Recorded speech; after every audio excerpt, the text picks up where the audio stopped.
Aleluya.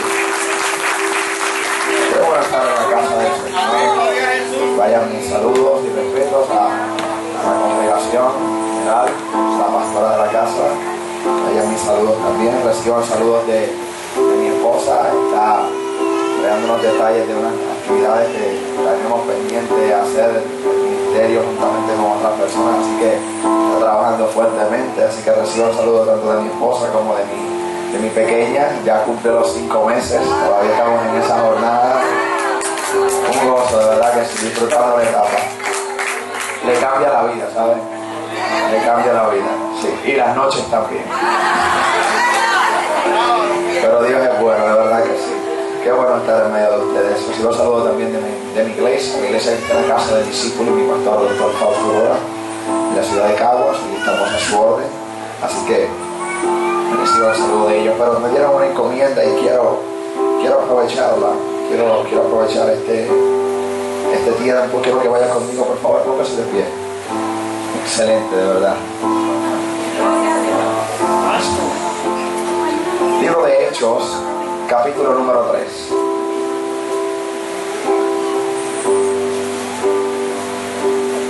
Me dieron una encomienda y es que no me moviera mucho porque estaban grabando. Voy a ver si me sale, voy a poner todo mi empeño. Voy a tratar, ¿sabe, brother?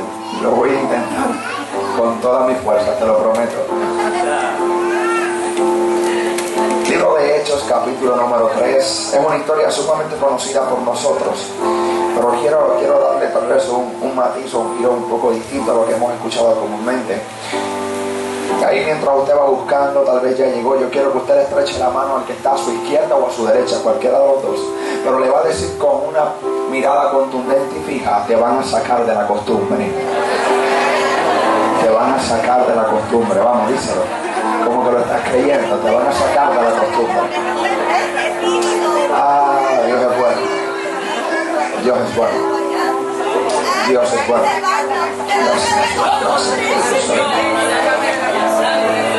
Libro de Hechos, capítulo 3. Verifique que todo el mundo tenga la palabra y si no, compártala para que seamos igualmente edificados. Mira lo que dice, vaya conmigo y esté bien atento. Mire esto. Palabra de Dios, sea la gloria del Padre, del Hijo y la comunión del Espíritu Santo. Amén. Mire bien. Pedro y Juan subían juntos al templo a la hora novena, eso es las 3 de la tarde. ¿Hora de qué? Diga esto fuerte, ¿de qué? De la oración. Y era traído un hombre cojo de nacimiento, al que ponían cada día a la puerta del templo, que se llamaba La Hermosa, para que pidiese limosna de los que entraban en el templo. Cuando vio a Pedro y a Juan que iban a entrar en el templo, les rogaba que le diese limosna. Pedro con Juan, fijando en él los ojos, le dijo: ¿qué cosa?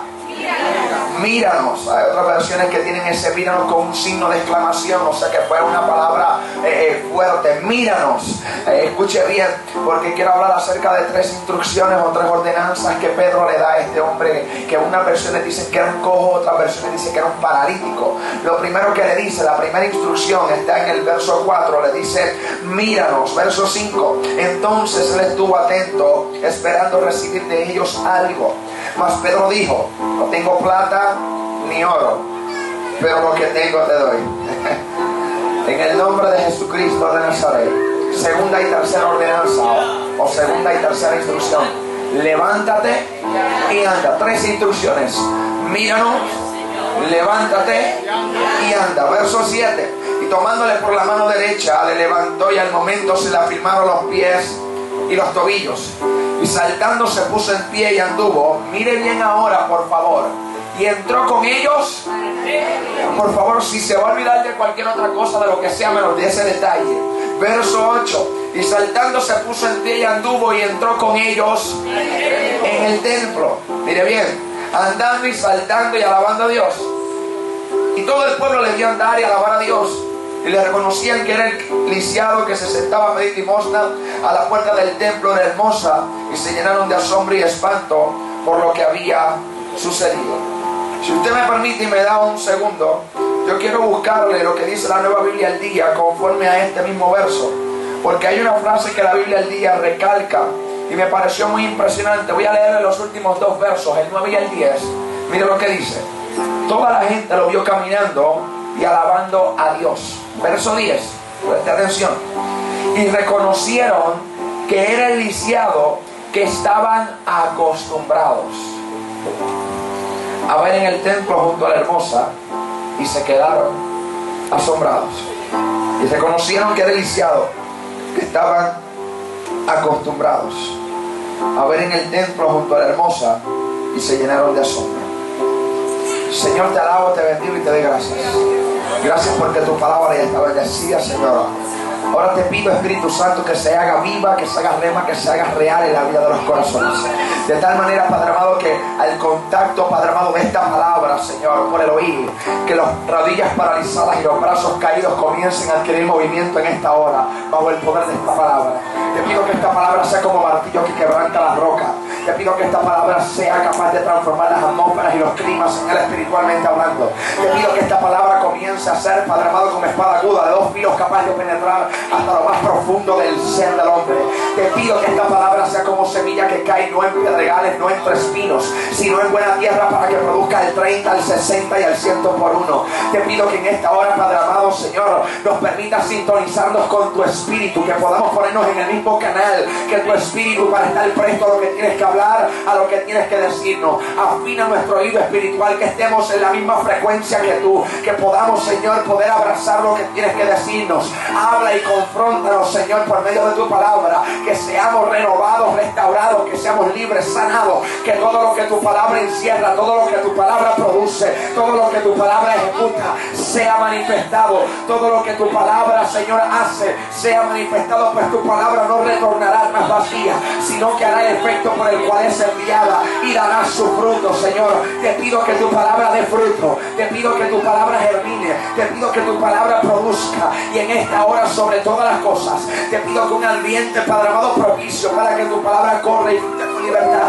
sea establecido. Padre amado, que como le dijo Jesús a sus discípulos cuando le enseñaba a orar, podamos decir las mismas palabras: venga a nosotros tu reino y hágase tu voluntad, aquí en Calle, aquí, Padre amado, en tu tierra, aquí en Puerto Rico, como se hace en los cielos. Te pido, Espíritu Santo, que toda mente dividida, toda mente fraccionada en esta hora sea, Padre amado, puesta y sintonizada contigo. Que toda mente que esté divagando sea atada a la mente de Cristo, y que todo pensamiento contrario sea llevado cautivo a la obediencia a Jesucristo en esta hora. Todo pensamiento antagónico, todo pensamiento contrario, ahora mismo lo ato y lo cancelo bajo la sangre del Cordero. Y declaramos, Padre amado, que tu ambiente y tu atmósfera está presta para que tu palabra nos trabaje, Señor, y haga el trabajo y la encomienda por el cual es enviada. Gracias, Espíritu Santo de Dios, porque sé que estás aquí, porque sé que das testimonio de Jesús, porque sé que tomarás de lo de Él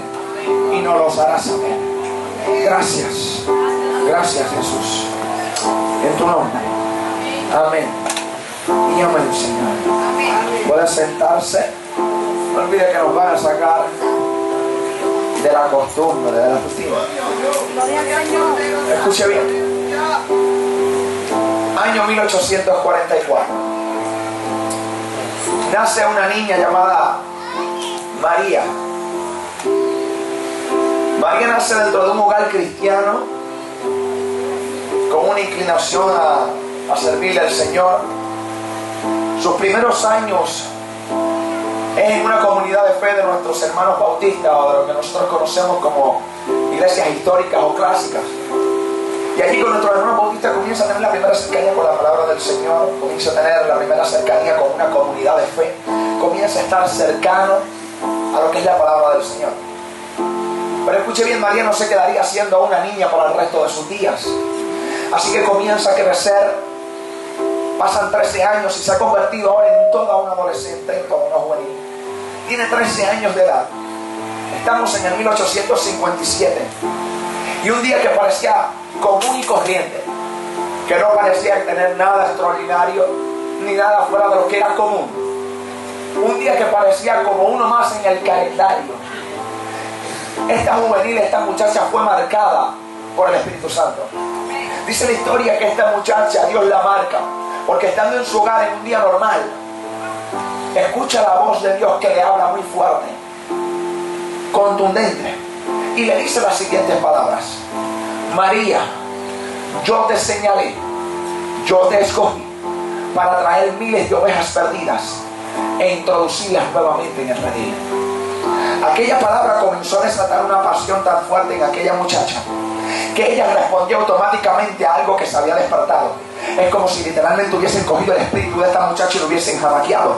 Algo se despertó, algo se levantó, algo comenzó a surgir, algo comenzó a encenderse, una llama comenzó a prenderse dentro de ella y comenzó a salir a los lugares adyacentes a su hogar. Comenzó a predicar de Jesús. Escúcheme bien, porque esta muchacha a los 13 años de edad tal vez no tenía una profundidad bíblica grande. Tal vez no tenía el conocimiento bíblico o teológico que pudiéramos tener muchos de nosotros. Tal vez no tenía el conocimiento de muchos textos bíblicos. Pero si algo estoy seguro es que había una pasión en su corazón por predicar a Cristo, por predicar que había salvación, que había sanidad, que había restauración en la sangre del Cordero, que había poder en ese nombre dado a los hombres en quien podemos ser salvos. Que literalmente eso fue más que suficiente. Tal vez no tenía mucho conocimiento, pero tenía mucha pasión. Cuando comencé a leer la historia de esta muchacha, realmente me confrontó, realmente me miré en un espejo, porque cuando a veces miro la iglesia en general, el cuerpo de Cristo aquí en Puerto Rico, comienzo a decir: hemos tenido revelación, tenemos revelación de la Escritura, tenemos conocimiento. Si no hay institutos y universidades teológicas, y no me malinterprete, me gradué de una de ellas en interpretación bíblica. El punto no es ese, el punto es que pienso que hemos tenido mucho de todo, pero a veces hemos perdido la pasión. Y no sé usted, pero yo quiero que vengan los días donde literalmente nosotros volvemos a sentir la pasión, la responsabilidad de que estamos predicando un evangelio de poder, no simplemente un evangelio efímero, no simplemente un evangelio de inercia que está quieto, sino un evangelio que produce transformación de manera real. Y cuando comienzo a leer la historia de esta muchacha, me di cuenta que ella recibe esta palabra y sale a predicar. Comienza Dios a darle los primeros resultados. Personas comienzan a venir a los pies del Señor, pero no se quedaría siendo a una juvenil. Así que los años siguen pasando, y ahora, de aquella palabra profética que Dios le había dado a los 13 años, que la había marcado, ella comienza a caminar por el sentido contrario de aquella palabra. Los años siguen pasando y algo comienza a ocurrir, porque ahora la palabra comienza a verse distante, ahora la palabra comienza a verse lejos, ahora la palabra comienza a verse borrosa, se comienza a ver distorsionada, y pareciera que como que lo que Dios había hablado ahora realmente no tendría un cumplimiento. A alguien me está entendiendo. Son esos momentos donde Dios te ha hablado, Dios te ha dicho, donde Dios te ha prometido, pero por alguna causa comienzas a ver la promesa, la palabra que Dios lanzó, la comienzas a ver distante, la comienzas a ver borrosa, la comienzas a ver distorsionada. Cuando miras, estás tan lejos de aquella palabra que recibiste, estás tan distante de aquella palabra que Dios lanzó sobre tu vida, que ahora literalmente cuestionas si se irá a cumplir, si podrá lograrse, si podrá ejecutarse. Y entonces esta muchacha estaba en ese mismo plano, siendo ahora una mujer adulta. Su vida ahora no era una vida que había sido tomada por el Espíritu y el Espíritu determinaba qué iba a hacer con ella, sino que ella ahora había tomado sus propias decisiones, había tomado sus propias determinaciones en su vida. Así que entre las primeras decisiones que ella toma como mujer adulta es que decide casarse. Se casa con un hombre, escuche bien, que se llama Horacio Woodward. Cuando ella se casa con este hombre, su matrimonio aproximadamente dura de 2 a 3 años máximo, según el relato histórico. Y cuando esta mujer comienza la jornada matrimonial, a los 3 años experimenta uno de los más grandes dolores de su vida, porque su cónyuge, su esposo, fallece. Por primera vez ahora está experimentando la pérdida fuerte de alguien a quien genuinamente amaba, luego de haber amado a Cristo tan fuerte, pero ahora veía la palabra tan distante. Por lo tanto, lo que experimentó era que en su entorno alguien había muerto. Escúchenme, años pasan, años de luto, de dolor, y decide darse una segunda oportunidad, según lo que dice la biografía. Y cuando se vuelve a casar, se casa ahora con un hombre llamado Samuel Ether.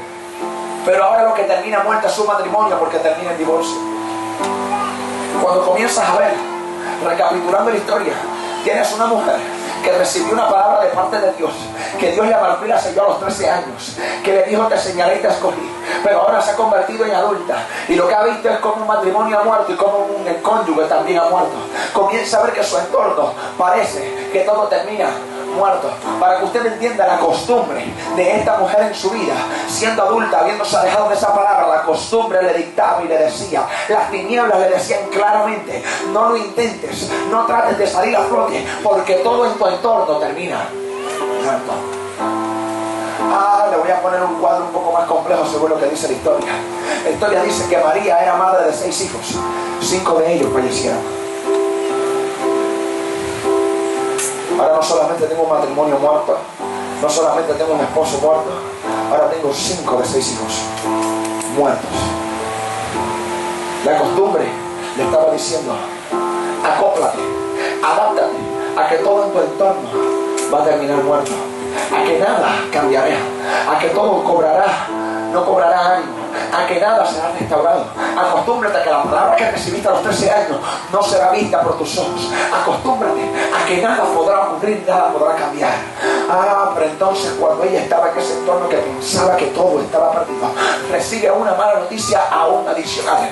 No solamente su entorno estaba siendo golpeado, la costumbre y las tinieblas le estaban diciendo todo termina muerto. Y escúcheme bien, cuando estoy hablando de la costumbre, estoy hablando de la rutina, de un hábito en el cual hemos caído, que no necesariamente proviene del espíritu. Quiero que me entienda algo. Si hay algo que es el mayor asesino de la presencia, es la rutina y la costumbre. Así que cuando esta mujer comenzó a caer en esa rutina donde todo terminaba muerto, un diagnóstico de lo que se entiende que era un cáncer terminal en su cuerpo, ahora no solamente estaba experimentando que todo a su alrededor terminaba muerto, sino que aún su propio cuerpo estaba a punto de colapsar y ella misma también fallecer. La costumbre, que es una de las mayores herramientas de las tinieblas, donde te lleva a acostumbrarte en una rutina, que vives en una rutina en todos los aspectos, en la iglesia, en tu vida, en el ámbito espiritual, en todo. Comenzó a rogarla y a decirle todo termina muerto. Y cuando pensaba que iba a colapsar, cuando pensaba que todo iba a acabar, me impresiona porque por segunda vez en su vida esta mujer vuelve a escuchar la voz de Dios y le dice las siguientes palabras: María, yo fui quien te hablé a los 13 años de edad y yo reitero mis palabras contigo. Yo te señalé, yo te escogí para traer miles de ovejas perdidas e introducirlas nuevamente en el redil. Aquella palabra volvió a despertar lo que había despertado a los 13 años. Aquella palabra volvió a ser como un poco de gasolina literalmente en el tanque de un carro que había estado literalmente sin nada. Volvió a ser como un fuego que volvía a encenderse en un altar que había estado simplemente en ruinas. Volvió a ser literalmente como un fuego que comienza a encenderse como una pequeña hojarasca, pero es capaz de encender un bosque entero. Literalmente se convirtió en algo que comenzó a encenderse, con la única diferencia que ahora ella sabía que no iba a haber rutina, que no iba a haber costumbre que la y que la pudiera separar del Espíritu Santo de Dios. Así que volvió a hacer lo que a los 13 años había hecho. Volvió a salir a los lugares públicos. Las barras y los bares comenzaron a convertirse en los lugares predilectos para predicar a Cristo. ¿Sabe lo que comenzó a ocurrir? Que Dios comenzó a respaldarle por medio de su Espíritu Santo. No solamente predicaba a Cristo, la gente se convertía, sino que comenzó a predicar sanidad. Parece ilógico, porque estaba predicando sanidad aun cuando su propio cuerpo estaba siendo azotado por un cáncer. Pero lo más que me impresiona es que en momentos dados, dice la historia y la biografía, que cuando esta mujer pisaba los lugares, los bares, la gente caía de rodillas sin saber por qué, llorando, gritando que querían recibir a Cristo. No había abierto su boca, pero la unción que cargaba era tan fuerte que lograba transformar las atmósferas. Oh, que vengan los días donde los ungidos y las ungidas de Dios puedan pisar los lugares de este país y puedan comenzar a decir: tal vez no he abierto mi boca, pero el que anda conmigo puede comenzar a hacer la obra, porque no se trata de mí, se trata de Él. Aleluya. La historia dice que la mujer comenzó a predicar, y en los bares y en las barras, en los lugares públicos, comenzó a ocurrir algo extraordinario y sobrenatural. Y es que literalmente esta mujer llegaba, la gente comenzaba a ser convencida de pecado por el Espíritu Santo, comenzaban a aceptar a Cristo, comenzaban a ser sanos. Dice la historia y el relato que esta mujer literalmente, cuando pisaba los lugares, los demonios comenzaban a manifestarse. Las personas que habían estado atados bajo influencias demoníacas caían en el piso, comenzaban a vomitar trabajos de ocultismo. El cáncer comenzaba a ser expulsado aún por la vaca, los tumores eran expulsados. Literalmente era un mover de avivamiento sobrenatural en el estado de Ohio, en los Estados Unidos. Lo más que me impresiona, para que usted me entienda, es que esta mujer, que a los 13 años había recibido una palabra, que el infierno había tratado de acostumbrarla a que todo en su entorno termina muerto. Necesito que entienda algo. Cuando esta mujer logró decir: me voy a separar de toda rutina, me voy a zafar de toda costumbre, comenzó a ver algo extraordinario en su vida. Comenzó a ver que todo lo que estaba muerto comenzó a cobrar vida, y la enfermedad que aún en su cuerpo estaba afectándola desaparece y Dios la sana. Pero aquella que habían puesto como que era una simple muchacha, aquella que habían puesto que era una mujer que había tenido 5 hijos muertos, un matrimonio muerto y un cónyuge muerto, ahora es la misma que libros como Desesperados por el Avivamiento de Ron McIntosh la ponen en el estado de Ohio, en un coliseo, frente a 30,000 personas que abarrotaron ese coliseo para escuchar a una mujer de Dios que tenía que decirle que había esperanza, que había salvación y que había sanidad. La que era simplemente un cero a la izquierda, la que las tinieblas le habían dicho: no vas a poder levantarte, la que el infierno le había dicho: acostúmbrate que nada va a cambiar, era la que ahora estaba frente a un coliseo con la responsabilidad de hablar a 30,000 personas diciendo: hay salvación y sanidad en Cristo. María Woodward fue una de las evangelistas en la tercera ola de avivamiento a finales de los 1800 en Estados Unidos. Era conocida como María Woodward, la mujer de la unción impresionante. ¿Sabe lo que dice el registro? Lo más que me impresionó, que cuando esta mujer se paraba en la plataforma con lágrimas, la unción que tenía era tan fuerte que hay registros de a 36 kilómetros de distancia, gente que no estaba en el coliseo, que no estaban ni siquiera en los alrededores ni en lugares adyacentes. A 36 kilómetros de distancia, la gente caía de rodillas sin saber por qué, gritando a Jesús. A 36 kilómetros de distancia, la gente comenzó a ver tumores desaparecer. ¿Aquí me está entendiendo? Yo no sé si usted me está entendiendo, pero es lo que necesita Puerto Rico. Si algo estoy entendiendo en este último tiempo, y quiero que me entienda con claridad, es que Puerto Rico y los inconversos, el mundo, en nuestra isla, los inconversos, en la isla de Puerto Rico, está gritando a voz en cuello a una iglesia de Jesucristo que le diga: no me digas que tienes más un evangelio de poder, demuéstramelo. Demuéstrame que los cánceres se desaparecen, demuéstrame que Dios salva, demuéstrame que mi matrimonio puede ser restaurado, demuéstrame que mis hijos pueden salir del punto de droga, demuéstrame que la drogadicción puede ser quebrantada por la sangre de Cristo, demuéstrame que todo tipo de hábito y todo tipo de cadena orquestada por el mismo infierno pueden ser rotas por la sangre de Cristo. No me digas que tienes un evangelio de poder, demuéstramelo. La Biblia dice que si no creen por la palabra, creerán por los milagros. Comienzo a ver esta mujer. Estoy viendo una mujer que decidió salir de toda rutina, de toda costumbre. Ahora escuche bien. ¿Por qué arranco con esta historia? Porque cuando comienzas a observar el capítulo 3 de Hechos, me impresiona. Primeramente porque el libro de los Hechos es un libro impresionante. La carga espiritual que posee es extraordinaria. Es el libro que está relatando los primeros 30 años de lo que se conoce como la iglesia primitiva o apostólica. Es la iglesia dando sus primeros pasos en sus comienzos. Es una iglesia que no iba con palabras persuasivas de humana sabiduría, sino con una demostración de poder y de espíritu. Si algo caracterizaba a esta iglesia es que las puertas del infierno no soportaban ni podían mantenerse de pie ante una iglesia unida. Si había algo que esta iglesia le caracterizaba, es que cuando usted comienza a leer el libro de Hechos, si usted lo mira, dice el libro de los Hechos de los Apóstoles, porque era el primer título con el que se le conoce a este libro. ¿Por qué razón? Porque los apóstoles estaban constantemente en una dinámica de predicar, de evangelizar, de sanar, no en su poder ni en su autoridad, sino en el nombre de Cristo por medio del Espíritu Santo. Así que ellos comenzaron a hacer esta obra y eran eventos y sucesos. Por eso el nombre de Hechos de los Apóstoles. Pero hay un segundo título con el que se le conoce a este libro. Se le conoce como el libro de los Hechos del Espíritu Santo. Porque desde el primer capítulo hasta el último Es el Espíritu Santo convenciendo de pecado, de justicia y de juicio. Es el Espíritu Santo arrancando las cadenas. Es el Espíritu Santo empoderando a la iglesia, porque claramente lo dice el libro de Hechos capítulo 1 verso 8. Pero recibiréis poder cuando haya venido sobre vosotros el Espíritu Santo. Es el Espíritu Santo sanando, salvando. Es el Espíritu Santo haciendo obras sobrenaturales que para la mente humana no tienen capacidad ni lógica, pero para la mente de Dios son posibles. Cuando comienzas a mirar el libro de los Hechos, para darte una recapitulación rápida, es el libro donde personas como Pedro, que eran simples pescadores, literalmente cuando comenzó a ser transformado por el poder del Espíritu Santo después de Hechos capítulo 2, es el mismo libro que registra que ponía a los enfermos a las orillas de la carretera para que aún la sombra de Pedro cayera sobre ellos y se sanaran. ¿Usted me está siguiendo? Es el mismo libro que en Hechos capítulo 19 le decían a Pablo: dame un pedazo de tu túnica para yo poderle ponerla sobre aquel que esté enfermo o aquel que está atado por cadena. Y yo creo que en el nombre poderoso de Jesús las cadenas se rompen y los enfermos pueden ser sanos. Es el mismo libro literalmente donde la gente recibía el Espíritu Santo. Le decían: conoces al Espíritu, no sabemos qué es eso. ¿En qué fuiste bautizado? En el bautismo de arrepentimiento de Juan.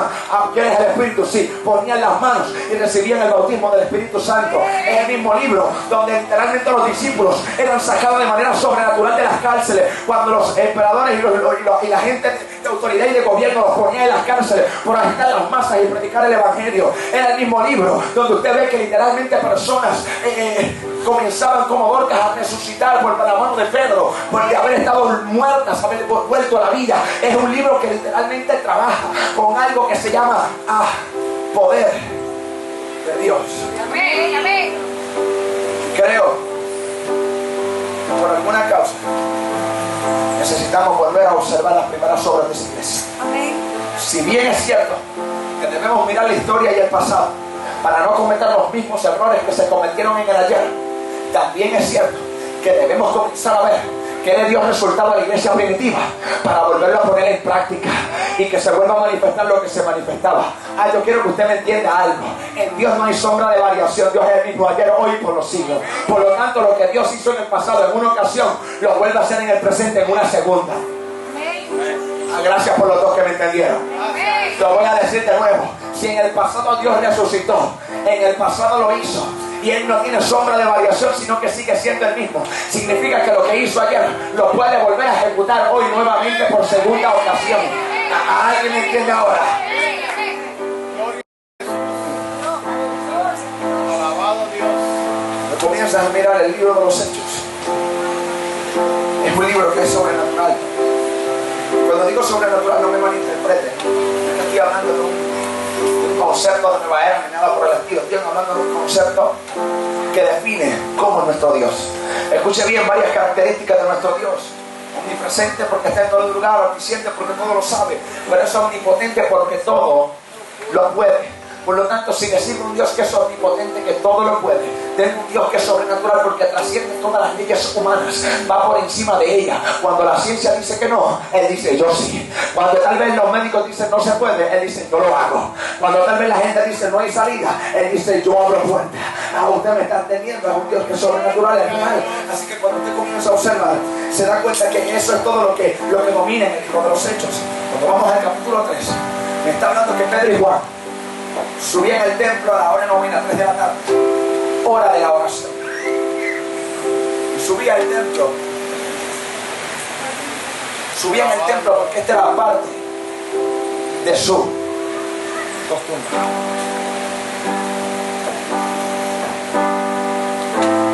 Subían al templo porque esta era parte de su costumbre. Escúcheme bien, vaya conmigo. Pedro y Juan van subiendo al templo porque a las 3 de la tarde todo el mundo subía a orar. Era parte de la cultura, de la costumbre. Judío ortodoxo ora 3 veces al día, por eso la Biblia dice que Daniel oraba 3 veces al día. 6 de la mañana, segundo periodo aproximadamente de 2 a 4 de la tarde, tercer periodo de 6 y media a 7 de la noche. Y en el segundo periodo, específicamente a las 3 de la tarde, se dio un suceso donde 2 hombres van subiendo como parte de una costumbre, de una rutina. Escuchen. Pero en la entrada de aquel templo yacía un hombre que, según Hechos capítulo 4, tenía más de 40 años de edad. no solamente tenía más de 40 años, sino que desde nacimiento había nacido inválido. Unas versiones lo ponen como cojo, pero otras versiones lo ponen como un paralítico. Por tal razón lo tenían que llevar a la puerta todos los días. Ahora escuche bien. Este hombre, miren, dice el texto que era tomado y llevado a la puerta del templo cada día. En otras palabras, tenía que venir algún grupo de personas, muy probable por lo menos 2, que lo tomaran de algún lugar donde tal vez había estado, tal vez había pasado la noche, y lo llevaran hasta la puerta del templo para que comenzara su jornada de pedir limosna. ¿Sí o no? ¿Va conmigo? Entonces, si lo ponían cada día, significa que cada día lo sacaban de algún lugar donde él había pasado la noche o donde estaba. Tenían que tomar y llevarlo a la puerta del templo. Ahora bien, si usted se fija, lo podían cambiar de lugar, o sea, le cambiaron su entorno, pero nadie podía cambiar su condición. ¿Entiende usted que una persona que estaba lisiada en el Antiguo Testamento era una persona que era rechazada por la sociedad? Una persona que estaba bajo una condición física como la de este hombre llegaba a una cierta conclusión por una mentalidad errónea y religiosa. Decían, este hombre está en pecado y por cuanto cometió tanto pecado, ahora está bajo castigo de Dios. Por lo tanto, se asociaba a una enfermedad con castigo divino. Se asociaba a una enfermedad con pecado. Así que la sociedad, en su gran mayoría, lo rechazaba. El texto no solamente nos está planteando un problema físico en la vida de un hombre, me está planteando un problema espiritual. Porque si usted se fija, era sacado, cambiado de lugar, puesto a la puerta del templo, donde muchos entraban a orar. Pero si usted se fija, a las 3 de la tarde, muchos subían al templo a orar. Era lo común. Pero lo que no era común es que a las 3 de la tarde ocurrieran milagros. Lo voy a decir de nuevo. A las 3 de la tarde lo común es que todo el mundo subiera al templo a orar. Lo que no era común es que a las 3 de la tarde un cojo o un paralítico fuera sanado. Qué ilógico, qué paradójico que a las 3 de la tarde subían a orar, pero nadie podía declarar a este hombre sano. Qué ilógico que había líderes religiosos en aquel templo, pero nadie podía hacer nada por él.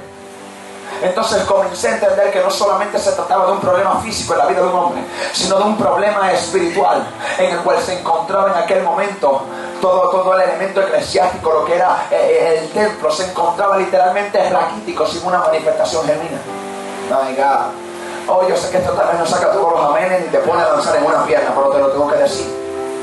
Cayeron en un síndrome de tal religiosidad que podían ir a orar, pero no sabían curar a un enfermo en el nombre de Jesucristo. ¿Me está siguiendo? Sabían hacer un sinnúmero de cosas. Oh, yo voy al templo, hay que orar, pero nadie podía cambiar el entorno ni la condición de aquel hombre para que fuera aceptado nuevamente en la sociedad. Muchos podían literalmente llevarlo de un lugar a otro, pero nadie transformaba su entorno. Por lo tanto, el problema no solamente era un problema físico, era un problema espiritual en el que cuando usted comienza a observar, había un estado de inercia, de quietud, había un estado literalmente de reposo donde no hacían nada. Y cuando comienzas a ver, parece paradójico que en el templo donde se ora hubiera un enfermo que estuviera años a la puerta y nadie hiciera nada por él. Cuando comienzas a mirar, te das cuenta que este hombre estaba allí 40 años o más. De nacimiento sus piernas no funcionaban, piernas endebles, viradas torcidas, débiles, sin fuerzas, dependiendo de otro que lo transicionara de un punto a otro, que lo llevara de un lugar a otro, porque él no podía caminar por voluntad propia. Acostumbrado a que otro lo cargara hasta llevarlo a la puerta del templo, acostumbrado a depender de otro que lo moviera y lo pusiera en un lugar, acostumbrado a vivir en el piso y en el suelo, porque era lo único que conocía, acostumbrado a vivir de las limosnas que aquellos que pudieran tener una pizca de compasión pudieran darle. Así que este hombre era puesto a la puerta, Pero si usted se fija, dice que era puesto, y el autor Lucas se da la tarea de resaltar qué puerta era cuando el templo tiene más de 12 puertas. Entonces, ¿por qué específicamente la puerta de hermosa? O porque la puerta de hermosa era la puerta de los lisiados, era la puerta de los mendigos, era la puerta de aquellos que no tenían valor para la sociedad, era la puerta de aquellos, en buen español, que para la sociedad eran simples escombros o estorbos. Por lo tanto, supuestamente lo ayudaban. Le decían, ¿sabes qué? Te voy a poner a la puerta. Pero no lo ponían en cualquier otra puerta, lo ponían a la puerta de los escombros y estorbos. En otras palabras, le estaban mandando un mensaje subliminal. Le estaban diciendo, bueno, brother, aquí te dejo. ¿Sabes? Entiende algo, no grites mucho, no pidas tanto. Si te dan bien, si no también, acostúmbrate a que tienes que vivir en el piso, porque eso es lo único que puedes hacer, porque tú no sabes caminar. Peor es nada, acostúmbrate que eres un pecador que está bajo castigo frente a esta sociedad. Así que, más bien, peor es nada, quédate aquí, suelta ahí, que te vaya bien. Todos los días, el mismo patrón. Todos los días, viviendo en el piso. Todos los días, lo único que conocía era la dependencia, la puerta del templo y el piso. Lo voy a repetir. Lo único que conocía era la dependencia, la puerta en la cual había pedido por años y el suelo en el cual siempre había estado. Quiero irme más allá para que usted me entienda.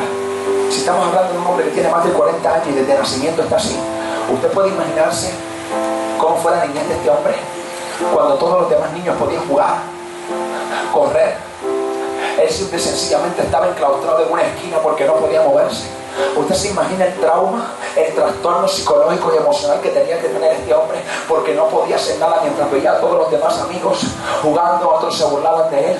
Desde niño viviendo experiencias traumáticas, y ahora solamente lo que conoce es la puerta, el piso y la dependencia.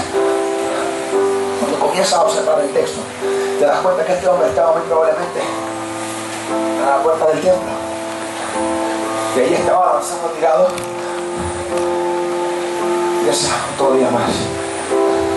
Tal vez no había comido, tal vez no había podido desayunar, tal vez otros estaban bien robustos, pero tal vez estaba delgado porque a veces pasaban los días y no había quien se apiadara y le pudiera dar una limosna. Así que extendía su mano y comenzaba a decirme, ¿me podrías ayudar con una limosna? La palabra limosna en griego significa compasión. Este hombre no extendía la mano simplemente pidiendo dinero, aunque eso era parte de lo que hacía. Extendía la mano pidiendo compasión de alguien que pudiera observarlo y verlo como alguien que tenía valor, sentido y significado. Ay, nada. Extendía su mano y decía, ¿me podrías ayudar? Pero comenzó a ver que esta persona simplemente lo dejó con la palabra en la boca porque iba muy deprisa. Comenzó a observar que este otro iba subiendo, pero iba envuelto hablando con otro y no le prestó ningún tipo de atención. Comenzó a observar que literalmente pasaba otro. Le dijo, ¿me podría ayudar? Necesito una limosna, no he desayunado. Pero simplemente lo que le contestaba, yo no puedo ayudar a pecadores, tú estás bajo castigo. ¿Me podrías ayudar, por favor? No he comido nada. Y simple y sencillamente tal vez le pasaba por el lado y lo golpeaba porque para la sociedad era un simple objeto. 40 años en la misma condición, 40 años viviendo un trauma, 40 años con la autoestima por el piso, 40 años sintiendo que no había valor ni sentido. Y de repente vienen dos hombres. Él está muy probablemente tirado del piso en la puerta del templo de los escombros, y vienen Pedro y Juan, y él ve a estos dos hombres y él va a hacer lo que para él es uso y costumbre: extender la mano y pedir limosna. Y ya está preparando su mano y Pedro y Juan vienen subiendo. Pedro y Juan son esos dos hombres, escúchame bien ahora, que se ven iguales que todos los demás que han subido por fuera, pero no son los mismos por dentro. Yo te lo voy a decir de nuevo. Pedro y Juan son aquellos hombres que se ven iguales por fuera, pero no son los mismos por dentro. Yo no sé, pero permita Dios que la iglesia se convierta en una generación de Pedro y de Juan, que aunque se vean por fuera iguales que los demás, carguen algo por dentro. Pedro y Juan vienen subiendo, y cuando van subiendo, permítame decirle aquí lo que les quiero plantear. Ellos iban subiendo porque para toda la demás sociedad era costumbre que a las 3 de la tarde había que orar en el templo. Por lo tanto ellos iban subiendo Pero dentro de su interior, ellos no iban movidos por una costumbre. Ellos iban movidos por una devoción. Ellos iban movidos porque habían tenido un encuentro real con el Espíritu Santo. Predicador, ¿de qué tú estás hablando? Que mientras los demás venían subiendo de manera mecánica, como si fueran maniquís o como si fueran simplemente monigotes automáticos, sin saber lo que iban a hacer. Permítame decirle, cuando usted venga a la casa de Dios, no venga de manera automática, venga de manera espontánea. Cuando se cante con entendimiento. Cuando se ora con entendimiento, sabiendo a quién lo que estamos alabando, sabiendo a quién estamos adorando, sabiendo a quién estamos implorando. No se canta por cantar, no se habla por alabar, no se hace por hacer. De hecho, el Salmo 33, el capítulo 33 de los Salmos, el verso 1, el verso 3 dice: cantad cántico nuevo. Ay, predicador, ¿por qué te metes ahí? Cantad cántico nuevo. Escuche bien. ¿Y por qué en momentos dados hemos seguido cantando lo mismo? Aleluya. Gloria a Dios. Gloria a Dios. Queremos una nueva manifestación, pero llevamos 15 años haciendo lo mismo. Ay, Dios. Queremos un nuevo mover, queremos la manifestación de ese vino nuevo sobre nosotros, pero llevamos 15 años en el mismo patrón, en la misma rutina, acostumbrados a lo mismo. Llegamos a la iglesia, tengo que venir porque hoy es domingo, quiero que la pastora me vea, que cuando pase a lista diga: ahí estaba fulano presente. Luego me voy a sentar en el banco, después que me siente me paro, aplaudo automático, estoy mirando el reloj porque lo que estoy pensando es cuando salga la que quiero entrar en poderosa para comerme algo, pero no estoy ni pito de conectado con el Espíritu. Entonces comienzo a decir: alabado Dios, aleluya, pero no es algo que yo cante, que salga directamente de lo profundo del corazón, que sea una adoración genuina. Entonces comenzamos literalmente a hacerlo tan automático que lo que esperamos es que canten 3 coros, uno rápido, 2 lentos, luego vamos al corito de la ofrenda, luego recogemos la ofrenda, el predicador predica, luego de eso entonces los anuncios y luego nos encontramos en Ponderosa para seguir comiendo. ¿Cuántos se sanaron? Bien, gracias. ¿Cuántos se salvaron? Bien, gracias. ¿Cuántos fueron libres? Bien, gracias. ¿Y la iglesia entonces en qué se ha convertido? ¿En un club de leones o en la iglesia de Jesucristo? Somos un ente vivo, somos el cuerpo de Cristo, somos aquellos que están llamados a derrocar las tinieblas y establecer el reino de Dios. Y me parece que hemos estado jugando a ser iglesia. Ay, Señor. No, Puerto Rico necesita una iglesia de verdad, que provoque un avivamiento, que provoque un despertar, que provoque una manifestación, que provoque que sean sacudidos los cimientos, que provoquen que literalmente, mira, Crónicas lo dice de la siguiente manera: si se humillare mi pueblo, sobre el cual mi nombre es invocado, y se volvieren de sus malos caminos, yo olvidaré sus pecados, oiré desde los cielos y sanaré su tierra.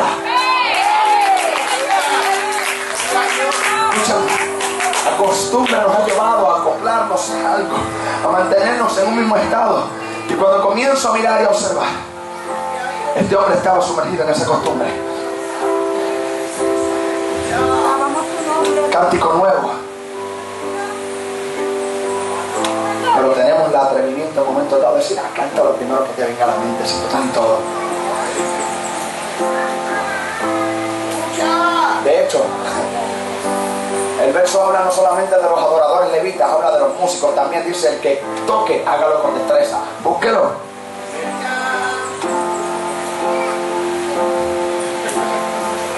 My God. Tenemos que comprender que la rutina nos ha acoplado. Permítame decirle algo con mucho amor, pero con mucha autoridad. Dios no se mueve por cálculos.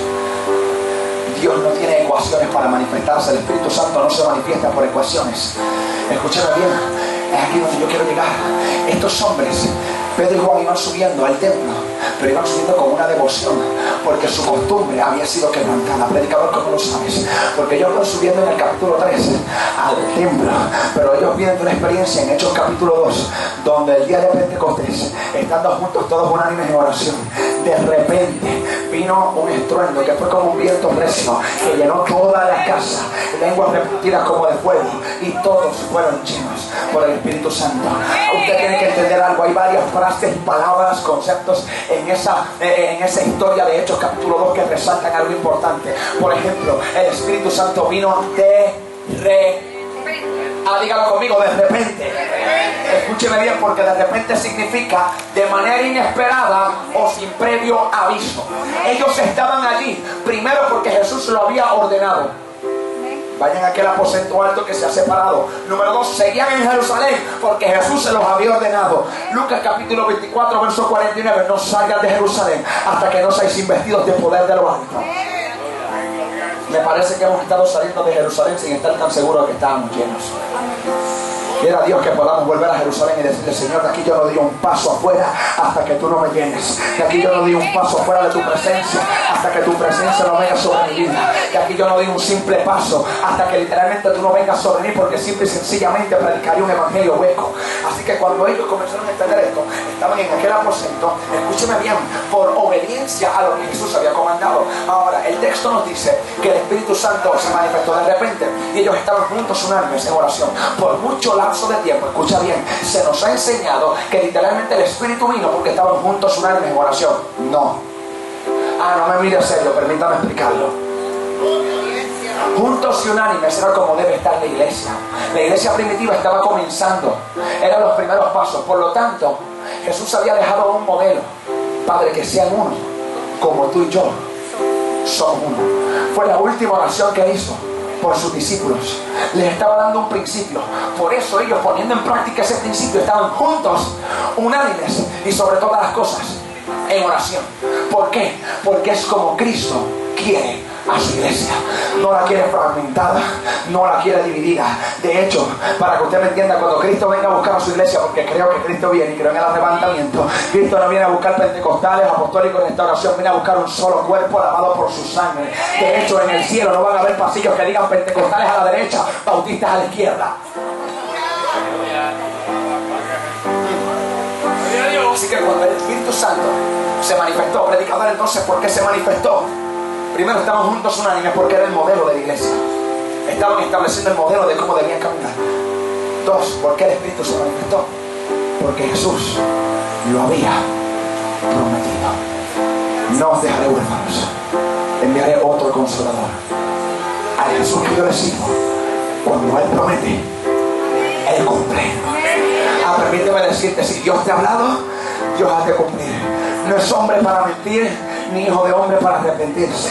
Cuando Jesús habla, Jesús cumple. De hecho, si usted observa, una de las historias que más utilizamos para predicar es cuando Jesús le dijo: nos vemos al otro lado del mar, del lago de Genesaret. Y literalmente se levanta toda una tempestad y los discípulos pensaban que se iban a ahogar, y Él aparece caminando a la cuarta vigilia de la noche por medio mismo del mar. ¿Sabe lo que estaba haciendo? Apareciéndose. Pero ¿sabe por qué ellos no podían morir en aquella tempestad?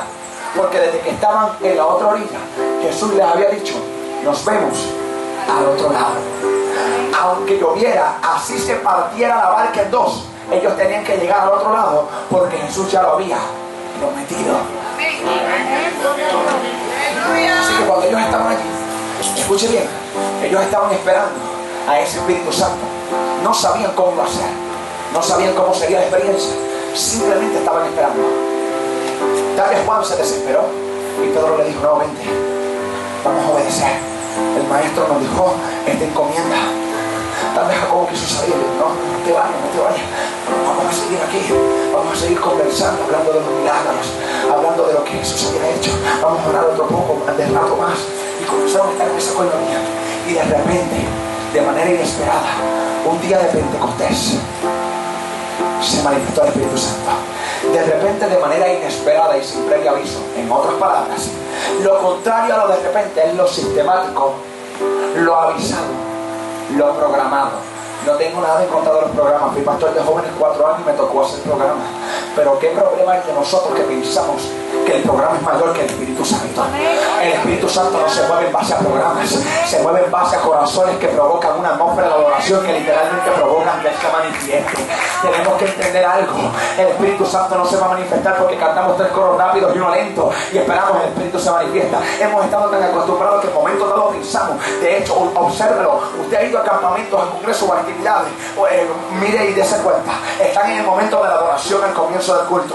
Los músicos están conectados con el mismo cielo. La adoradora que está cantando literalmente conoce la responsabilidad, escúcheme bien, de que un adorador no viene a pararse al frente a jugar, viene a provocar literalmente que se abran los cielos para que el pueblo de Dios tenga un encuentro con la presencia del Espíritu Santo. No es a ver si te sale, no es a ver si puedes. Sabe la responsabilidad que está sobre tus hombros cuando eres adorador. Se hace con excelencia. Así que cuando el adorador está conectado con el cielo, provocando una adoración genuina, espontánea, cántico nuevo, fluido, está provocando que el pueblo literalmente anhele un encuentro con el Espíritu Santo. Los ha llevado a un cara a cara. Es lo que hacían los levitas en el Antiguo Testamento. Está cantando un himno y la misma presencia de Dios está fluyendo. Gente comienza a recibir el bautismo, cae, comienza una manifestación. Cuando vamos a la administración, aparece alguien que le dice: oye, dile a la muchacha que cante lo que cantó al principio. ¿Por qué? En la ecuación de nosotros es: si con el himno se manifestó aquel poder al principio, que lo vuelva a cantar para que vuelva a manifestarse.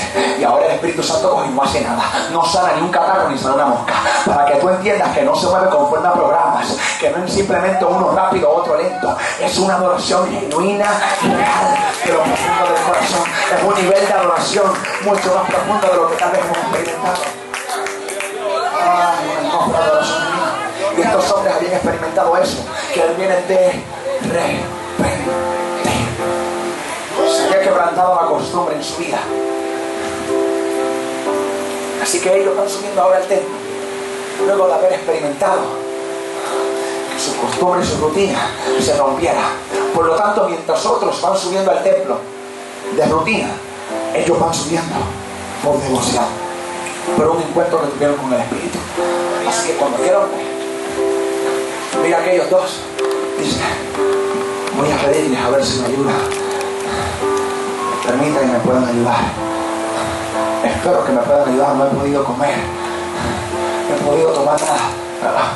Oiga, me podrían dar una limosna, podrían tener compasión. Y escúchame bien, de pronto Pedro y Juan lo vieron, que eran iguales por fuera pero no eran los mismos por dentro. Se le quedan mirando y dice que fijaron los ojos en aquel hombre. Escuche bien, Pedro tenía mecha corta, era como de carácter volátil. Hubiese sido puertorriqueño, hubiese sido un palo, ¿sabes? Cuando Pedro lo ve, es como que más rápido, como que reacciona, como que responde, es automático. Automáticamente fija los ojos en él con Juan y le dice: ¡Ey! ¡Míranos! Escuche bien, porque aquí cuando comencé a estudiar el pasaje me voló la cabeza, porque el verbo míranos en griego es un verbo compuesto por dos palabras. La palabra míranos en griego es un verbo compuesto por dos palabras: plebo y eis. Plebo significa mirar o ver, eis significa adentro o por dentro. En otras palabras, cuando Pedro se le paró y le dijo: míranos, le estaba diciendo realmente en el original griego: míranos. No es lo mismo mírame por fuera a mírame por dentro. De hecho, ahí usted logra entender el texto, porque él le dice: mírame por dentro, porque le está queriendo decir: por fuera no tengo oro ni plata, que es lo que está por fuera, más de lo que tengo adentro te voy a dar. Así que le dijo: mírame por dentro. Escúchame bien, no me mires por fuera. No tengo nada que brindarte ni darte, no tengo nada que otorgarte. En mis fuerzas no tengo nada que pueda hacer por ti, pero si logras verme por dentro y logras ver aquel encuentro que yo tuve hace varias semanas en un aposento alto con el Espíritu Santo, te garantizo que aquel que me cambió, aquel que me rompió la costumbre, aquel que me llenó, puede volver a manifestarse aquí y levantarte de esa parálisis. Mírame por dentro. Oh my God, my Lord. El primer míranos me deja boquiabierto, Porque Pedro está apelando a la experiencia que tuvo en aquel aposento alto. Pedro estaba tan seguro de que la experiencia no había sido una experiencia pasajera, ni sensacionalista, ni mucho menos emocionalista. Había sido una experiencia genuina que lo había empoderado y lo había llenado, no en él, sino en las fuerzas del Espíritu, que por lo tanto le puede decir a este hombre: mírame por dentro y encontrarás aquel Espíritu Santo de Dios que vino a morar en mí. Quiera Dios que tengamos las agallas de Pedro de poder decirle al Puerto Rico: no me mires por fuera, mírame por dentro. Mira a aquel que transformó mi hogar, mira a aquel que me hizo un ministro, mira a aquel que me levantó y me redimió por su sangre, mira a aquel que literalmente me libertó del cautiverio, mira a aquel que pudo restaurar mi matrimonio, mira a aquel que pudo sanarme cuando mi enfermedad era enfermedad terminal. Mírame por dentro. Ahora, el único problema que tengo con esto es que Pedro, para poder decirle míranos, estaba seguro de que estaba.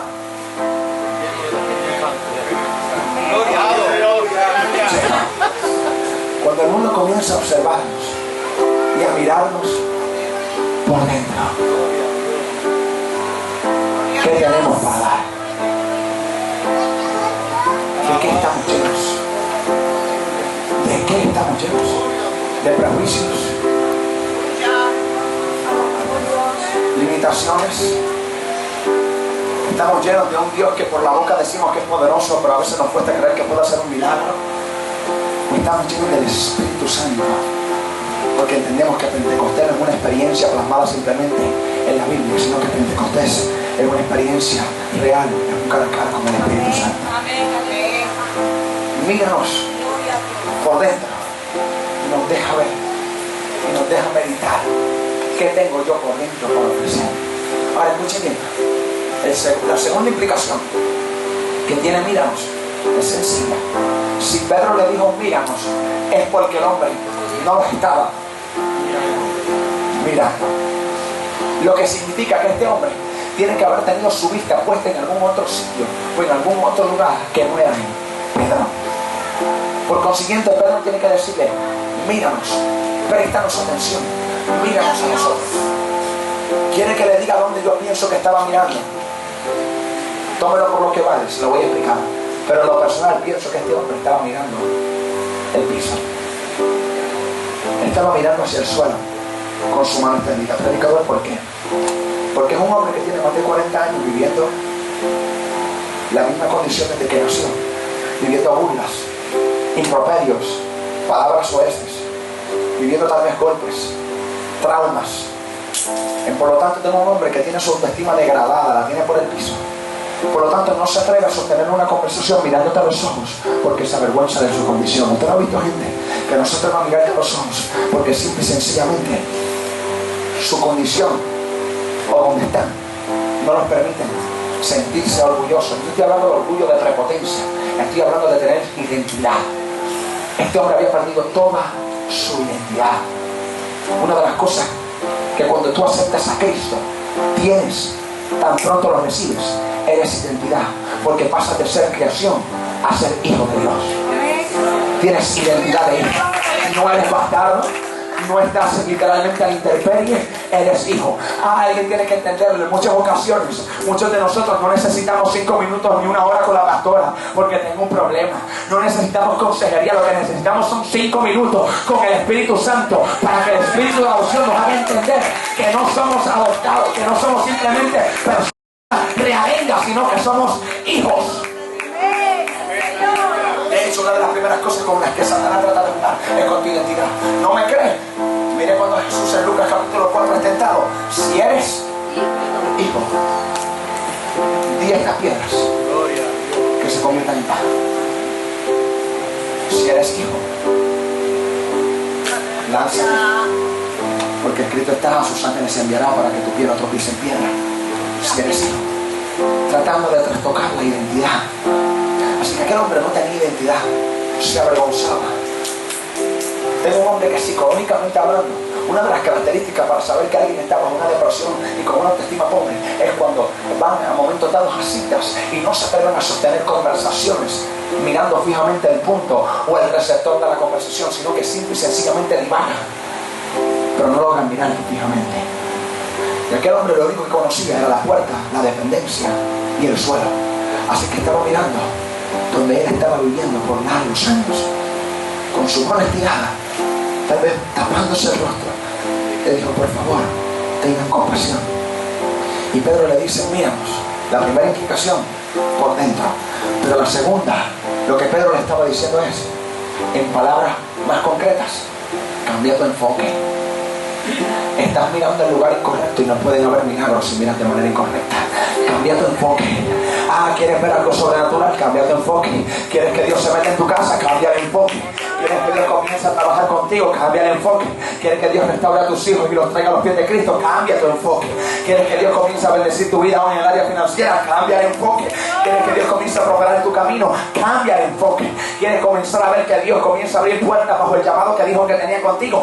Cambia el enfoque. No podemos estar mirando cosas adyacentes y esperar que se manifieste la gloria de Dios. La Biblia sigue diciendo, hablando del enfoque: puesto los ojos en Jesús, autor y consumador de nuestra fe. Enfoque. Le estaba diciendo: nene, hay un milagro a la puerta de la esquina, pero primero te tengo que sacar de la costumbre. Y para arrancarte de la costumbre, necesito que te enfoques. Así que cuando Pedro mira, cuando está mirando los Pedro y el paralítico comienza a mirar, el verso 5, mira lo que dice, por favor. Ya voy cerrando, pero vaya conmigo. Verso 5, mira lo que dice. Entonces él estuvo atento, esperando recibir de ellos algo. Cuando tú estás esperando recibir algo, en palabras humanas, tú estás bajo expectativa. Usted sabe, cuando usted entrega un resumen y usted esté en su casa, arriba y abajo, esperando que el teléfono suene, me llamarán. Yo creo que me llaman. Yo espero que me llamen, lo necesito. Estás a la expectativa de que te contesten. Y cuando uno está a la expectativa, la mayoría de las veces tú estás a la expectativa esperando una contestación afirmativa y positiva de aquello de lo que estás esperando. De hecho, la expectativa es lo que mueve la atmósfera de fe y de adoración. Permítame decírselo de esta manera para que usted lo entienda. Cuando usted iba a las campañas de un hombre llamado evangelista G.A. en este país, mucha gente era cristiana y se reunía y llegaban a los estadios, llenaban, porque tenían una expectativa de que en aquel lugar el cáncer se iba a desaparecer.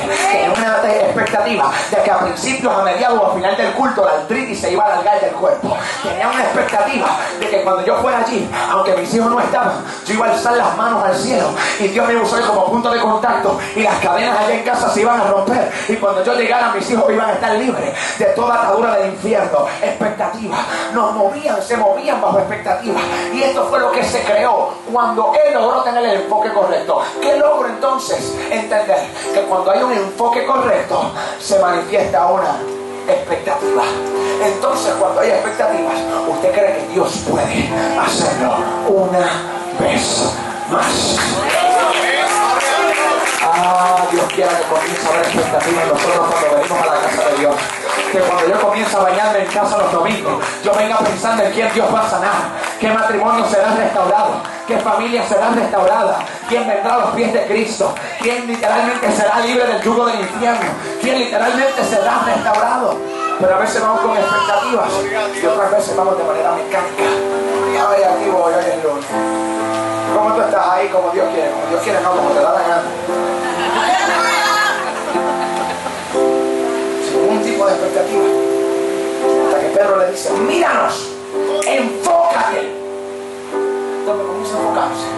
Su expectativa comienza a aumentar. Está esperando a recibir. Y Pedro le hace énfasis: acuérdate, no me mires por fuera, porque por fuera no tengo oro ni plata, mas de lo que tengo adentro te doy. En el nombre, my God, my Lord, de Jesucristo de Nazaret, te ordeno, levántate y anda. Segunda instrucción: levántate. En griego significa egeiro. ¿Sabe lo que significa? Endereza y resucita. Es la misma palabra que se utiliza para hablar acerca de cuando Jesús resucitó entre los muertos. ¿Por qué? Porque Jesucristo vino a enderezar con su resurrección lo que el infierno de las tinieblas había torcido, y resucitó, dando literalmente una victoria al reino de los cielos sobre el reino de las tinieblas, según lo que dice Colosenses, exhibiendo públicamente a principados y potestades, salió triunfante, venciéndolos en la cruz del Calvario. Así que hey, no es otra cosa que enderezar y resucitar como un resultado de victoria. Por lo tanto, Él ahora le dice, ya te enfocaste, ahora necesito que asumas una nueva postura. Has seguido. Es tiempo de que endereces lo que estaba medio olvidado. Es tiempo de que pongas en carril lo que estaba medio torcido. Es tiempo de que se ponga en orden aquello que se había salido de carril. Es tiempo que le digas, Señor, endereza. Pero en esa dinámica de enderezar, entonces las prioridades comienzan a ser ajustadas. Lo que era número 1 para ti, comienza a ser número 300 para el Espíritu. Y lo que era 500 para el Espíritu, se convierte en tu mayor prioridad en tu vida. Porque Dios comienza a hacer endereza y resucita. Número 2, si algo he entendido es que no hay nada tan muerto, no hay nada tan moribundo, no hay nada tan seco como para que Él no pueda inyectarle vida, para que Él no pueda hacer resucita, endereza, resucita, endereza. Te enfocaste, asumiste postura, Él. Ahora lo tercero, necesito que ahora andes. Si hubiésemos sido nosotros los paralíticos, nosotros, probablemente hubiésemos dicho, hey, espérate. ¿Cómo que cambia? Me pediste que te mirara y te miré. Me pediste que me levantara. Es un poco más complejo, pero si me das la mano puedo hacerlo aunque sea con dificultad.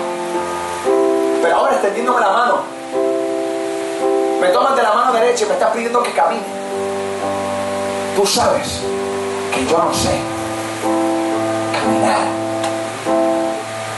¿Por qué me estás diciendo que camine si tú has subido otras veces al templo y me has visto día tras día en la misma puerta, sabiendo que yo no sé caminar?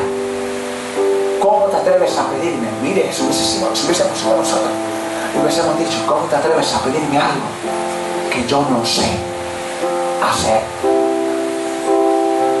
Este tercer punto le llamo fe en acción, porque después de que te hayas enfocado, después de que te hayas asumido una postura correcta, entonces el Espíritu te dice, hijo, hija, camina.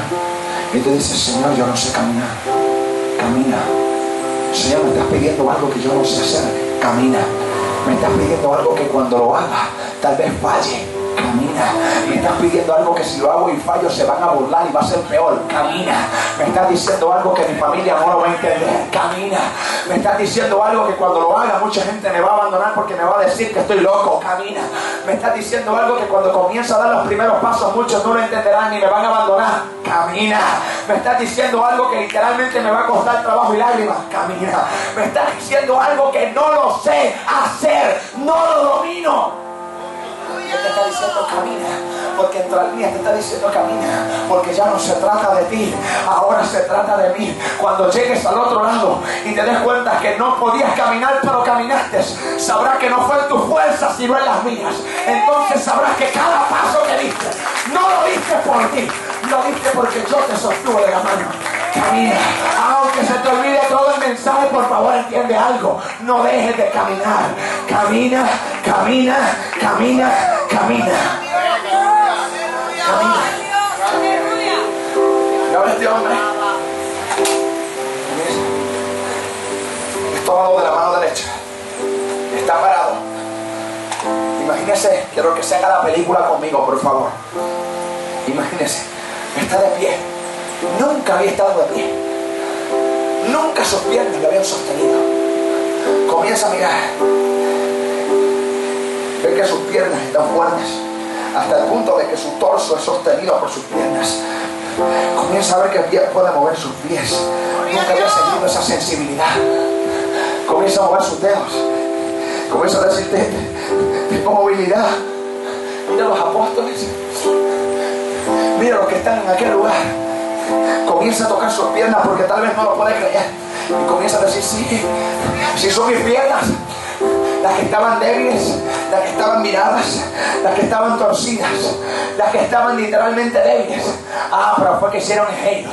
Resucitaron y enderezaron. Ahora están firmes. Y probablemente comenzó en los primeros pasos. Tal vez un poco temeroso de que de momento se cayera y la gente comenzara a burlarse. Pero en cada paso que daba, era un paso más fuerte y más contundente. Era un paso que literalmente le daba mayor seguridad. Era un paso que literalmente lo llevaba a algo mayor. Escucha bien. Entonces, ahora, este hombre que había estado en el piso, ahora, por primera vez, ha entrado con los apóstoles y ahora está en el interior de él. En el interior de él. Dígalo fuerte, en el interior de él. ¿Dónde había estado este hombre por toda su vida? A la puerta del templo. No es lo mismo tú estar a la puerta que decir estoy adentro. Jamás será lo mismo estar a las puertas que estar sumergido. Escuche bien. El templo vino a ser sustituto del tabernáculo, lugar de reunión que Dios le había dicho a Moisés que construyera con instrucciones específicas y detalladas, porque era el lugar donde estaba, parafraseando, el lugar santo, lugar santísimo, arca del pacto de la alianza, lugar donde la Shequina, la nube de Jehová, se establecía, donde Dios hablaba y se manifestaba. Por lo tanto, el tabernáculo y aún el templo eran símbolo, en su significado más sencillo, eran símbolo de la misma presencia de Dios. Y tengo un hombre que se había acostumbrado por años a estar a las puertas de la presencia, pero nunca haberse sumergido en ellas. Póngase de pie conmigo. Ya estoy concluyendo. Si los músicos me pueden ayudar. Alabado su nombre. Gracias. Gloria a Dios. Gracias. Pueden comenzar a fluir. 40 años, la misma condición. Otra gran cantidad de años habían estado a las puertas. Y luego de enfocarse, de levantarse y de caminar hacia donde primero se mueve, es hacia el interior del templo. En otras palabras, hacia donde primero se dirige, es hacia la presencia de Dios. Y es lo mismo estar a las puertas de la presencia que estar en el interior de la presencia. Quiera Dios que podamos entender que el Espíritu Santo está anhelando llevarnos a dimensiones más profundas, llevarnos a aguas más profundas, llevarnos a niveles más profundos. Quiera Dios que podamos entender que Dios nos está llamando para pasar de la puerta al interior del templo, de la puerta al interior del templo, de la puerta a algo mayor. Todo lo que conocía era la dependencia de la puerta y el suelo. Ahora estaba conociendo caminar por sí mismo, no depender de nadie. Ahora estaba conociendo no las puertas, sino el interior del templo. Y sobre todas las cosas, la presencia. Puerto Rico necesita una iglesia que pase de la puerta al interior del templo. Necesito una generación que diga: no me conformo con estar un segundo más a las puertas cuando sé que ha preparado un interior para que yo me sumerja, para yo entrar en algo mayor con él. Oh, pero entienda algo. Por años hemos estado pidiendo la manifestación del fuego de su presencia.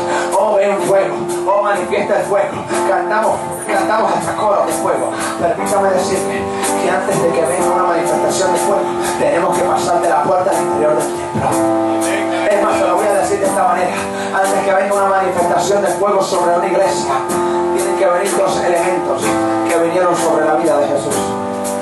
Libro de Juan, Evangelio de Juan, capítulo 1, verso 29 al verso 32.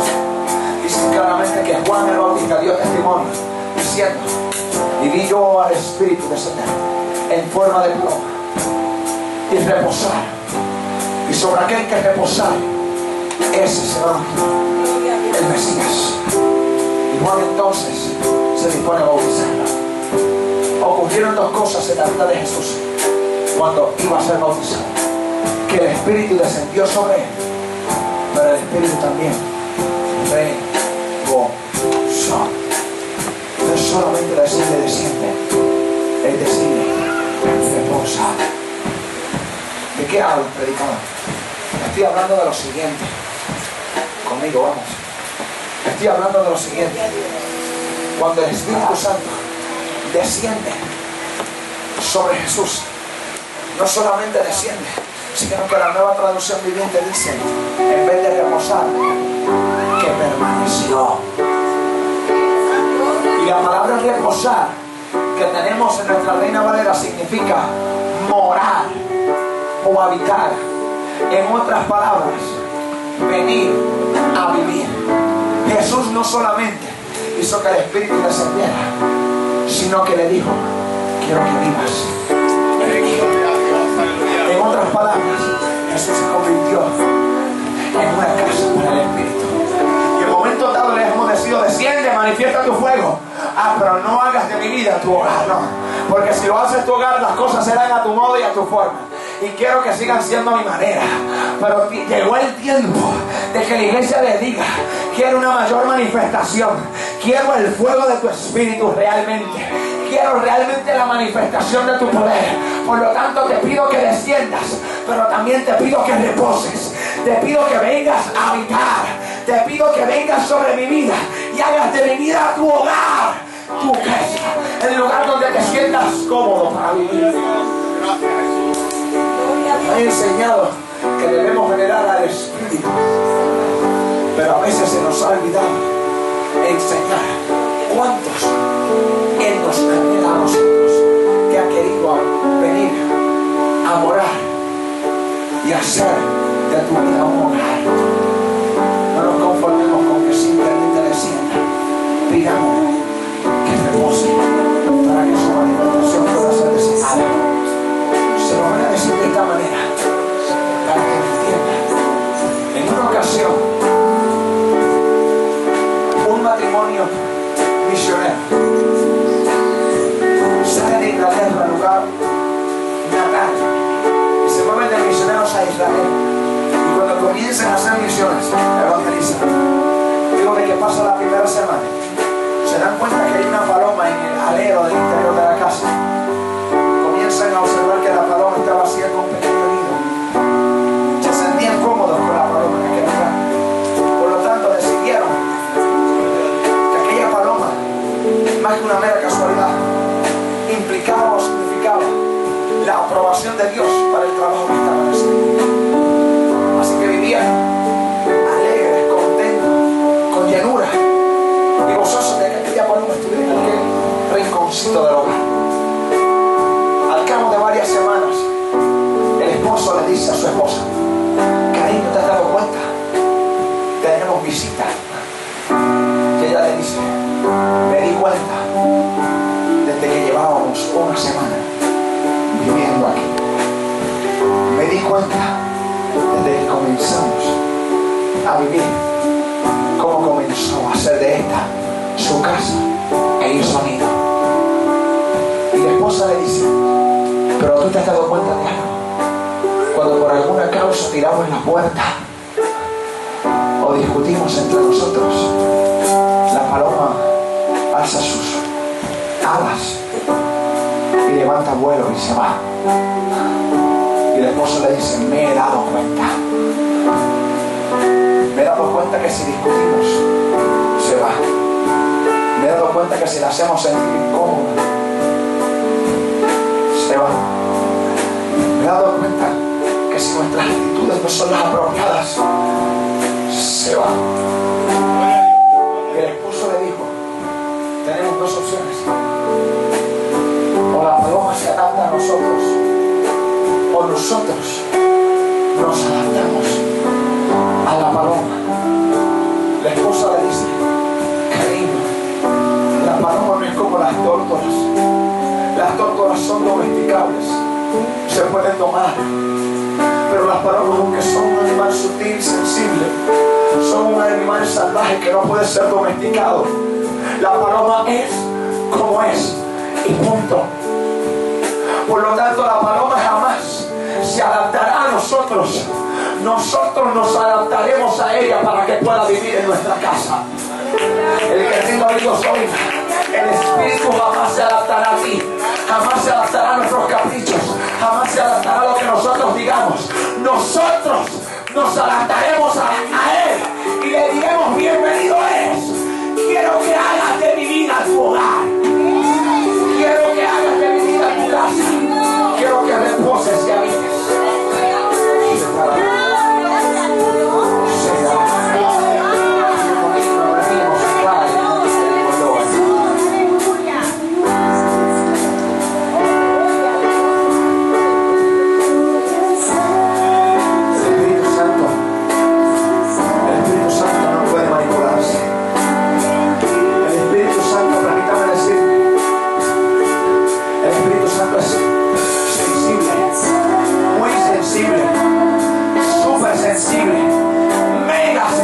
Por eso el apóstol Pablo decía: no contristéis al Espíritu. No estaba hablando del sello de salvación, porque ese sello lo dio el Espíritu desde que creímos. Estaba hablando de ese sello y esa garantía para la manifestación de su misión. Tal vez no perdemos salvación cuando lo contristamos con nuestras actitudes, cuando contristamos sus manifestaciones, pero contristamos la unción. Entonces preguntamos: ¿por qué no te manifiestas? ¿Por qué no tengo unción? Claro, si llevamos años faltándole el respeto, llevamos años diciéndole a tu forma no, a mi manera, a mi estilo. Entonces la paloma alza sus alas y comienza a llevar su vuelo. ¿Entiende usted? Cuando el Espíritu Santo vino sobre los 120, hubieron dos manifestaciones que fueron muy fuertes. Número uno, que parecía que estaban borrachos y que habían bebido vino. Por eso Pedro tiene que decir: hermanos galileos, son las 9 de la mañana, nadie está borracho. Es que el Espíritu Santo ha venido con tanto poder que ellos no tienen control de su cuerpo y andan como si estuvieran ebrios. Comenzaron a hablar en otras lenguas. Muchos de los que escuchaban decían: esa es mi lengua materna, yo entiendo. Pero los apóstoles mismos no entendían lo que estaban hablando. Por lo tanto, para la mente humana, los apóstoles estaban hablando en español. Un disparate, no entendía. Entonces, escuche bien. Si ellos estaban en un aposento, escuche bien, en un segundo piso, y solamente estaban 120, ¿cómo es que los galileos que estaban abajo lograron ver lo que ocurrió aquí? Mi explicación es que la manifestación fue tan fuerte que comenzó a llevarlos afuera al público para que todos comenzaran a verlo. Comenzaron a verlo como si estuvieran borrachos. Comenzaron a verlo y a la vista de muchos estaban haciendo el ridículo, pero a la vista del Espíritu ellos no se estaban avergonzando del Espíritu Santo. Alguien tiene que entenderlo. A veces no nos manifestamos o el Espíritu Santo no se manifiesta porque hemos sentido vergüenza de sus manifestaciones. No, Señor, aquí no. No, Señor, aquí no, en la fila del banco, no. Señor, siento tu presencia, pero espera que llegue al carro, espera que esté afuera, espera que nadie me esté viendo. Tus lenguas van a pensar que estoy hablando disparate, aquí no. Y hemos comenzado a decir: no a las lenguas, no al danzar o al estar ebrios del Espíritu. Hemos dicho al Espíritu: me avergüenzo de ti y de tu misión. Si algo permite,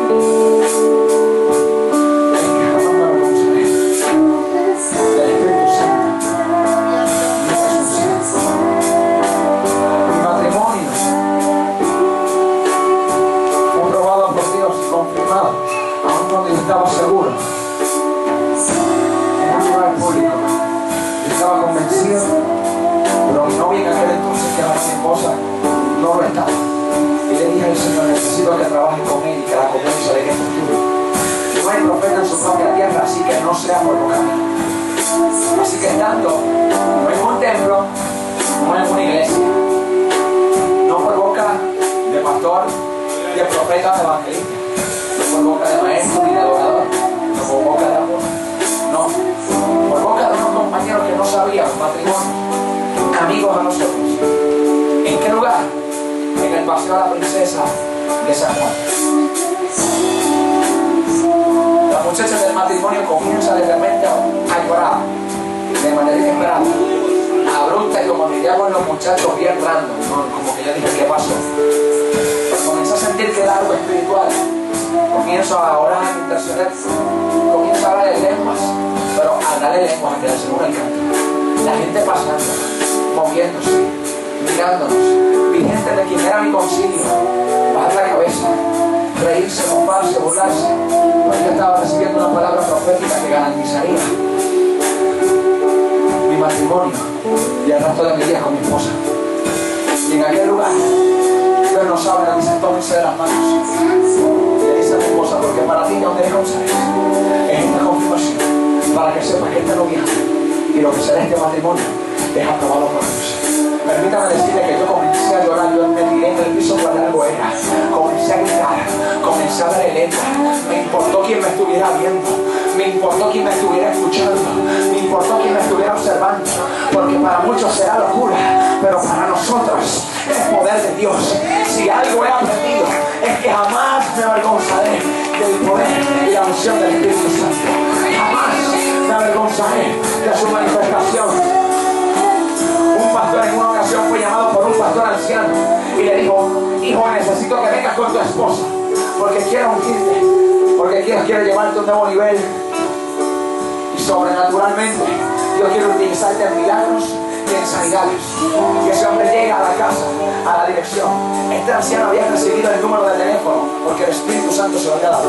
Este pastor llega, y cuando llega, el anciano lo estaba esperando con 2 jarrones de aceite, uno para cada uno, y no de manera discreta los unió, les echó todo el aceite por encima. Las gotas caían. Cuando salieron a la acera, se pararon uno frente al otro, se dieron un beso y le dijo: ¿qué tal si vamos a tomar un café en el centro comercial y dialogamos acerca de esto que pasa? Y ella le dice: está bien, cariño. Y así como pasamos por casa, estas palabras me han marcado hasta el resto de mis días. Le digo: no, vámonos así para el centro comercial, con las gotas cayendo de aceite, para demostrar al Espíritu que jamás nos avergonzaremos de su aceite ni de su unción. Llegaron al centro comercial, se sentaron y las gotas caían en el café, pero cada gota señalaba que aunque la gente lo viera extrañamente, ellos decían: no da vergüenza. Hoy en día es utilizado a nivel internacional, a nivel mundial, es utilizado como uno de los mayores pastores para manifestar el poder sobrenatural del Espíritu Santo, para traer vida a los pies de Cristo. Y es un vaso de honra, porque decidió no ponerle estribos a las manifestaciones y decirle al Espíritu: no me avergüenzo de ti. Gloria a Dios, que podamos decirle: